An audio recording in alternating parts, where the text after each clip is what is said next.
Hello, fellow Seekers and Guardians. Welcome back to another video. Ignore that I have my name to my uh, main channel. But in this video, I'm going to talk about this article, this GameRant article that I found really interesting. It was a really interesting read, and I had to um come on to this channel and actually talk about it because this does present a pretty interesting and cool concept that I agree with. And it's a more mature Sora could set off a chain of reactions for Kingdom Hearts 4 worlds. Now I enjoy Sora. I think he's a really cool character. I enjoyed him especially in Kingdom Hearts 1, Chain of Memories, and Kingdom Hearts 3. Kingdom Hearts 2. I even enjoy seeing like his little kid self, right, in Kingdom Hearts Breath by Sleep. I thought that was cool. Great. We practically got to see like Sora before he sets off to the main adventures that we saw him take into like from Kingdom Hearts 1 to like essentially present day. But my disappointment in Kingdom Hearts 3 when it comes to Sora, because there's a few things I was disappointed with Kingdom Hearts 3. One of them has to be Sora acting like way too goofy. He like they dumped him down when like he wasn't never that dumb in like the previous Kingdom Hearts games. Like I felt like Sora in Kingdom Hearts 1, where he was like what 14 was smarter than he was in Kingdom Hearts 3. Sora, when he was in Birth by Sleep, was definitely way smarter than the Sora that we came to know in Kingdom Hearts 3. So I felt like they did Sora dirty a bit. Anyways, let's get into this article, shall we? Officially. Kingdom Hearts 4 is one of gaming's most anticipated JRPG titles and looks to finally shift the series towards a more mature tone. During the franchise's 30th anniversary event in April 2022, developers Square Enix shared the first trailer for the title. To the surprise of many, the trailer depicted Sora with a much more mature Final Fantasy-esque look. With the character dropped into a busy, hyper-realistic city, there is something that fans have wanted for some time, as many believe Kingdom Hearts 3 to be a step back in terms of its tone. With this more mature Sora confirmed, seemingly, I should say, in there, um, fans could see a chain reaction ripple throughout Kingdom Hearts 4's worlds. Based on the properties and plot elements intended for older audiences. Kingdom Hearts 4 appears to be a fresh start of the series, perhaps even a soft reboot, following the events of Kingdom Hearts 3 Remind, leading him to Quadratrum. Well, this location is likely to serve as a tutorial space in Central Hope, akin to like Twilight Town, and just also feel like what Traverse Town was in Kingdom Hearts 1 as well. I know they didn't mention that, but still. There's no doubt that Sora will eventually make his way to Disney-inspired worlds. To differentiate itself from the previous saga, the worlds must differ from those from Kingdom Hearts 1 to 3. One way in which could easily accomplish this is if Square Enix adapted modern and more mature properties for Sora's next big adventure. So these, I guess, these are like some images that we get to see, like that we go to, like that were in, these are some images that we like that were in Kingdom Hearts 3. Like we go to the toy box, which is my personal favorite world. We went to Toy Story. We went to Twilight Town. We met the Ratatouille chef. We went to Frozen, which is actually the Arendelle world, I believe it was called. It's my least favorite world out of all the worlds that we went to in Kingdom Hearts 3. Monster Inc. was fun. I liked how they like made Sora down goofy monsters. I took that. Anyways, Kingdom Hearts 2 was a near perfect sequel to the original collaboration between Square Enix and Disney, building on the surprisingly compelling mix of lighthearted Disney fare and 2000's Final Fantasy edge. Kingdom Hearts 2 managed to move the series forward in nearly every way. Not only were Sora and his pals older, bringing more gravitas to his search for Riku and Kari, but the game dialogue and environment felt like an appropriate shift as well. By the end, it felt like Sora and the world of Kingdom Hearts has grown and matured into preparation for the final confrontation with Xehanort. Which, yes, I agree. Even like Birth by Sleep was cool, it still kind of kept that mature tone. And if you guys were hoping to have that mature tone, then you'll be gravely disappointed in terms of that mature tone, because Kingdom Hearts 3 definitely felt more for kids in terms of the tone. Anyways, unfortunately, Kingdom Hearts 3 proved this notion wrong, replacing the growth of prior titles with Sora, Dino, and Goofy, who acted more childish than their first iterations. What worse, their dialogue was cringy and at times downright dumb, as Sora lacked the basic knowledge necessary to understand the most simple plot information. To match Kingdom Hearts 3's new locations were a step back, featuring more lighthearted properties such as Monster Inc., Toy Story, and Tangled. What Risotto was rather frustrating and inappropriately whimsical conclusion to the Dark Secret saga. I would say this: Toy Story, and I'll even throw Monster Inc., and the re, the Big Hero 6 worlds. I feel like those three worlds match the most of what could have been like a fairly mature Kingdom Hearts 3. And honestly, those three are like the most, like the best worlds in Kingdom Hearts 3. In my humble opinion. Big Hero 6, in my opinion, was the world that had matched um the essence of the Kingdom Hearts brand the best in Kingdom Hearts 3.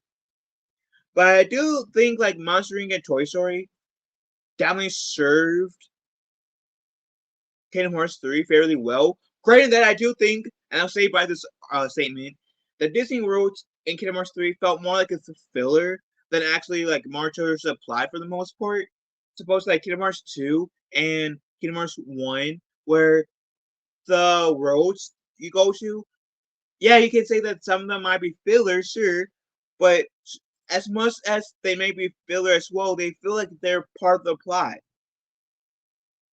Except some like Toy Story, the Toy Story world, and maybe even the Big Hero 6 world. The other worlds, I'm including Monster Inc. even though I love that world, felt like it was filler. It didn't really like serve the plot as much as it could have. Even though Monsters Inc. did have Vanitas, and it kind of helped Sora realize that he has like another heart resting in him, being fetish, but you guys get the gist. Anyways, moving forward. Kingdom Hearts 4 requires more mature worlds. And this is from the trailer that you get from Kingdom Hearts 4. I like it. I like the graphics, so it looks like. But I'm guessing this is what the worlds they're acquiring, such as Reign of the Lost Dragon, which I admittedly only seen once. So I will have to rewatch Raya and the Last Lost Dragon to really see if I feel like Raya and the Lost Dragon won't be a perfect fit for Kingdom Hearts. Because some of these Disney properties, I'm having a hard time wrapping my head around whether or not they'll be proper fits for Kingdom Hearts.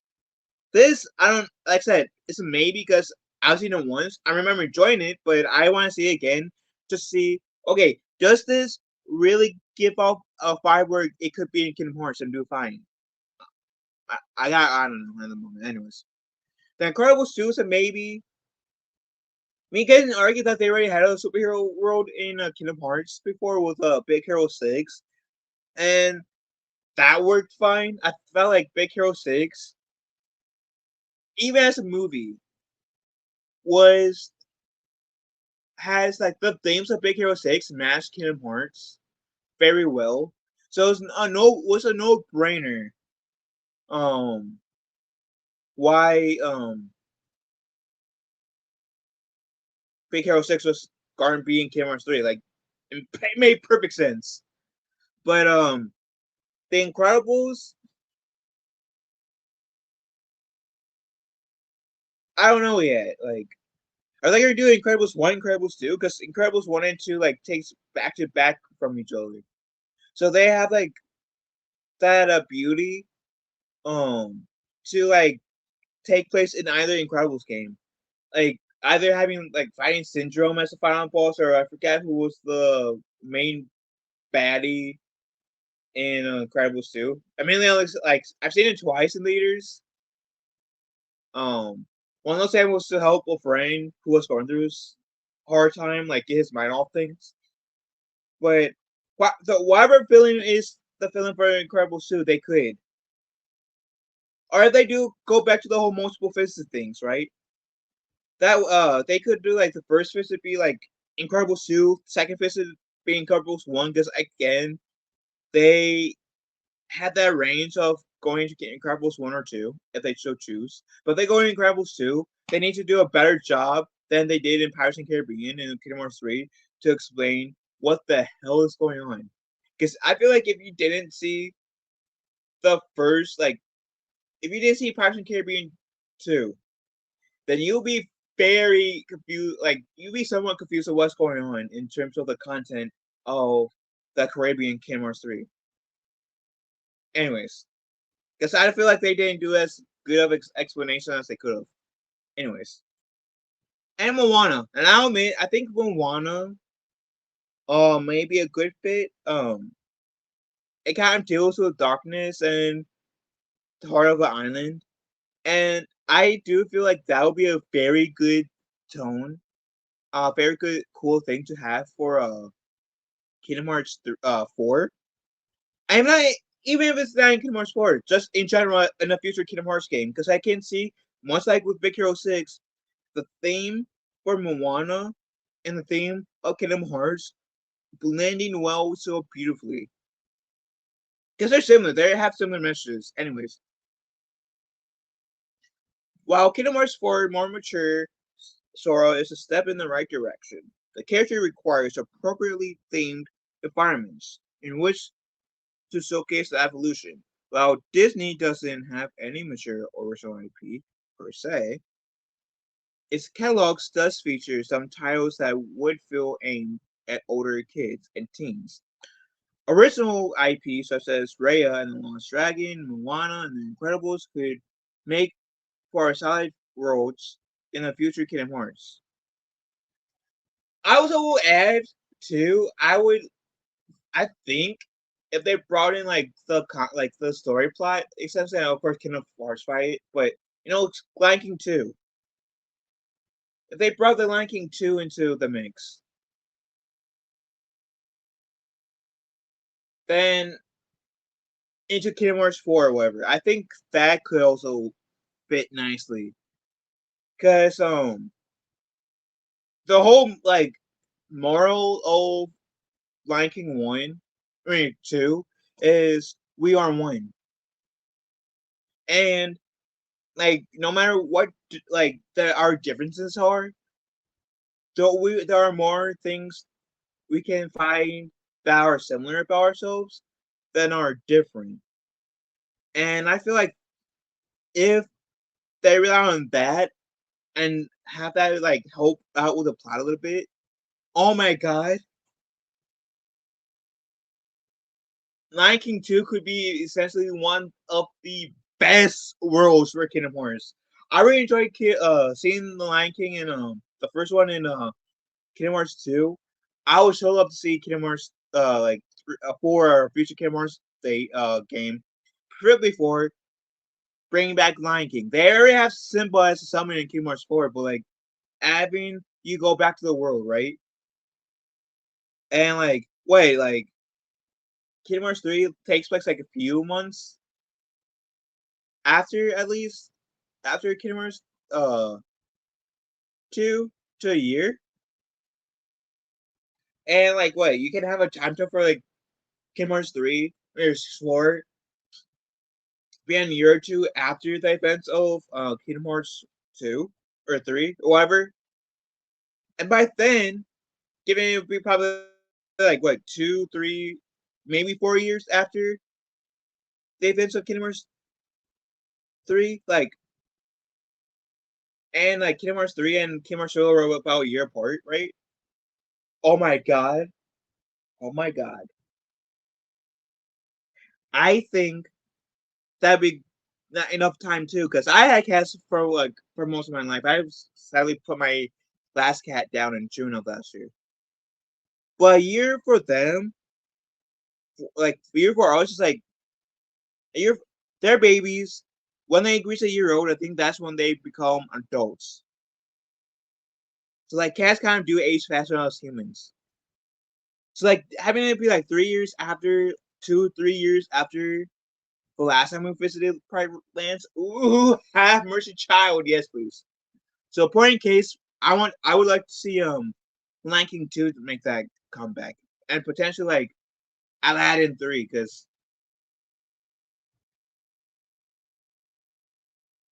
that is about like Aladdin reuniting with his father, and depends on how they do it in the game. They like maybe Sora is alone, maybe Daniel and Goofy haven't found Sora yet, and maybe going to Aladdin's road brings Sora hope that he'll find Kyra again. Maybe Daniel Goofy are with um Sora at this point. And maybe Sora and Kyrie has to reunite and Sora misses the crap out of Kyrie. Maybe like going to Aladdin's world, seeing Aladdin reuniting with his father would give Sora some hope that maybe he should give up. He'll find Kyrie and Riku. He'll be reunited for like what, third, fourth time with Kyrie and Riku. Anyways, additionally, additionally, Disney acquired properties such as Marvel and Star Wars as rife with opportunities for darker and more mature world building. I have to say, Marvel, like I'm not saying that they can't do it. I'm just having trouble seeing Marvel. Now Star Wars, I can like. I feel like they can like bring in like Sora into like the if they want a more mature, darker tone. Original trilogy. Team up with Luke Skywalker, from Return of the Jedi, um, to have a boss fight with Vader, and then have another boss fight with the Emperor. Um, I mean, like prequels. You have like the Clone Wars, which takes like what, 5 years, 3 years, 5 years, where like even if you go into like the prequel era to the Clone Wars, you can just make up your own story, and it doesn't affect the Star Wars whatsoever. Or like, which I kind of doubt that will go to the prequel and original trilogy eras. And I bet there's like plenty of better ideas out there than the ones I just came up with. So how to incorporate Star Wars into Kingdom Hearts. But truthfully, if they do, and this kind of goes back to one of my earlier videos I made on the channel, um about is to bring the sequel trilogy, because I did make a video just at the beginning part of my channel where I say, could Kingdom Hearts redeem the sequel trilogy? I will put in the description below as well as this article. So if you guys want to catch that video, you guys can. And if you guys want to read this article without my voice, you guys can. Anyways, where is it? Adapting these properties could easily help to differentiate the series' new saga from what fans have experienced thus far, and more appropriately, it will course correct the series' overall tone towards where Kingdom Hearts 2 left off, and I can agree. Little about is known about Kingdom Hearts 4. Nearly 2 years after it's announced, that hasn't stopped fans from developing very high hopes for Sora's adventures in Quadratron, and his more mature appearance has led many to expect a more mature tone overall. If Square Enix and Disney hope to make good on the concept, they need worlds that feels like a step up from those found in Kingdom Hearts 3, in both tone and variety. While it's unlikely that fans will learn exactly what Disney IP will be featured in Kingdom Hearts 4 anytime soon, they remain hopeful that their patience will pay off with a big reveal in 2024. And let's be real, whenever that day comes, and if they do announce the worlds in Kingdom Hearts 4 prior to its release, I will be making a video on this channel going over those worlds. As much Kingdom Hearts news as we can get, I will cover it because I love it. I guess there's a little synopsis of Kingdom Hearts 4. Kingdom Hearts 4 is an action RPG developed by Square Enix that represents the 15th installment in the franchise. Damn, 15, okay. Players once again are put in the shoes of Sora, who's suddenly trapped in a more realistic world of Quadratron, with companions like Dino and Gooby attempting to rescue him. Kingdom Hearts 4 is a direct sequel to Kingdom Hearts 3 and Kingdom Hearts Monday Memory. So I do enjoy this, did enjoy this article. I am hopeful. I am hopeful for Kingdom Hearts 4 because, and I was hopeful for Kingdom Hearts 3, and I feel like part of the disappointment for me for Kingdom Hearts 3 was the amount of time we had to wait from Kingdom Hearts 2 release to Kingdom Hearts 3. There was this big hype surrounding Kingdom Hearts 3, understandably, but I feel like fans, and I'm going to put myself in it because I'm part of them, due to the wait, we had our expectations were high. It's like, oh my god, what's going to do? What are they going to do? And even seeing the roles that were announced, seeing the trailer, that got fans like, oh my god, what are they going to do? What are they going to do? How's this world going to be integral to the story? Oh my god, this is going to be awesome. How's that Xehanort Saga going to end? There was a lot of hype, only to be disappointed. So I'm hoping Kingdom Hearts 4 will um be a banger. I genuinely hope so. Kingdom Hearts 4 is amongst the Kingdom Hearts series is amongst one of my best one of my favorite game series of all time. Um and most likely Star Wars and Ninja Turtles, where I'm a fan of those concepts too. Go check out my Phil T channel, where I talk about other stuff outside of just Kingdom Hearts. Link to it is in the description. Um I do want, but like Star Wars and Ninja Turtles, I do want Kingdom Hearts to succeed. And one thing I do want to see Kingdom Hearts do in order for them to succeed is actually not dumb Sora down any more than they already have. In fact, make him where he was in Kingdom Hearts 2. He wasn't of course, he wasn't the brightest person in Kingdom Hearts 2, but he wasn't the dumbest person in Kingdom Hearts 2 like he was in Kingdom Hearts 3. And just have a similar tone as they said as Kingdom Hearts 2 did, where it has those goofy moments, but it also has those serious moments that will feel mature that anyone can follow. So I say being feels more centered around kids. Anyways, what do you fellow musicians think? I mean, Seekers and Guardians think? Let me know in the comment section down below. Love you guys. Have a wonderful day. We got one other. May your hearts be your guiding keys.